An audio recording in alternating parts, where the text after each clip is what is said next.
എല്ലാവർക്കും ഓണസദ്യയുടെ 14ാമത്തെ എപ്പിസോഡിലേക്ക് സ്വാഗതം.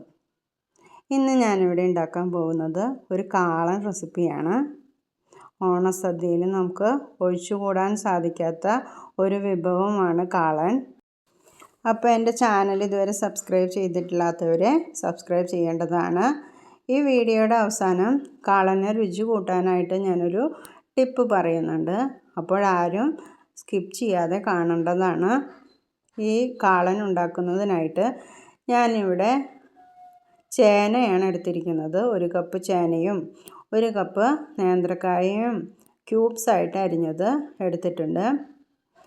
അതിനോടൊപ്പം തന്നെ 1/2 ടീസ്പൂൺ മഞ്ഞൾപ്പൊടിയും 1 ടീസ്പൂൺ മുളക് പൊടിയും ആവശ്യത്തിന് ഉപ്പും ചേർത്ത് 2 കപ്പ് വെള്ളം ചേർത്ത് ഞാൻ അടച്ചു വെച്ച് വേവിക്കുന്നതാണ്.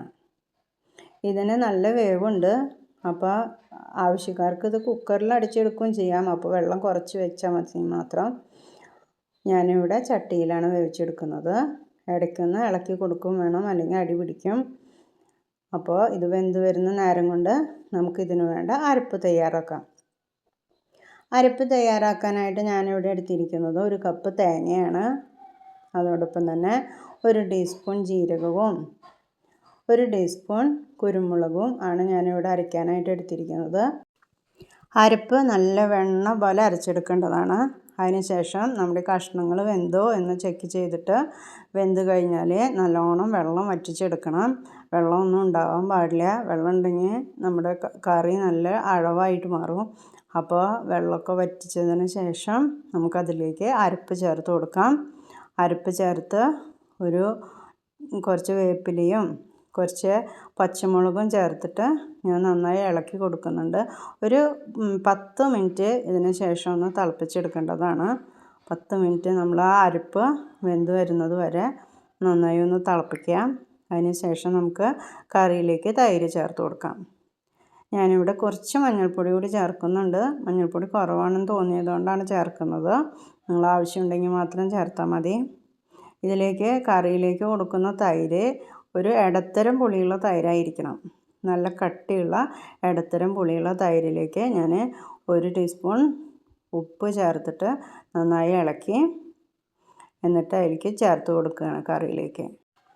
തൈര് ചേർത്ത് കൊടുത്തു കഴിഞ്ഞാൽ പിന്നെ തിളയ്ക്കാൻ പാടില്ല. അപ്പോൾ അതുകൊണ്ട് നമ്മൾ തീ ഓഫ് ചെയ്യണം. ഒന്ന് ചൂടായി വരുന്നത് വരെ നമുക്ക് വെയിറ്റ് ചെയ്യാം. അതിന് ശേഷം കറി താളിക്കാവുന്നതാണ്. കറി താളിക്കാനായിട്ട് നമുക്ക് ഞാൻ പറഞ്ഞില്ലേ ഒരു ടിപ്പുണ്ടെന്ന്, കാളന് രുചി കൂട്ടാനായിട്ടുള്ള ടിപ്പ്. അതായത് കടുക് പൊട്ടിച്ചതിന് ശേഷം ഞാൻ അതിലേക്ക് കുറച്ച് വെളുത്തുള്ളി അരിഞ്ഞതും കൂടി ചേർക്കും. ആ വെളുത്തുള്ളിയുടെ മണവും രുചിയും കാളന് നല്ല രുചി കിട്ടും. അപ്പോൾ അതുകൊണ്ടാണ് ഞാൻ വെളുത്തുള്ളി ചേർക്കുന്നത്. വെളുത്തുള്ളിയും കുറച്ച് പച്ചമുളകും വേപ്പിലയും ചേർത്തിട്ടാണ് ഞാൻ കാച്ചുന്നത്. അപ്പോൾ ഈ വെളുത്തുള്ളി നല്ല ചുമക്കുന്നത് വരെ ഒന്ന് മൊരിയിച്ചെടുക്കേണ്ടതാണ്. എന്നിട്ട് വേണം നമുക്ക് താളിക്കാനായിട്ട്. അപ്പോൾ എൻ്റെ വീഡിയോ ഇഷ്ടമായാൽ ലൈക്ക് ചെയ്യാനും സബ്സ്ക്രൈബ് ചെയ്യാനും മറക്കരുത്. എല്ലാവരും ഈ ടിപ്പ് ഈ വർഷം ഓണത്തിന് ഒന്ന് പരീക്ഷിച്ച് നോക്കേണ്ടതാണ്. ഇഷ്ടമായാൽ നിങ്ങൾ എൻ്റെ കമൻറ്റ് ബോക്സിൽ വന്ന് കമൻറ്റ് ചെയ്യേണ്ടതാണ്. എല്ലാവർക്കും ഒരിക്കൽ കൂടി എൻ്റെ ഓണാശംസകൾ നേരുന്നു. Thank you very much.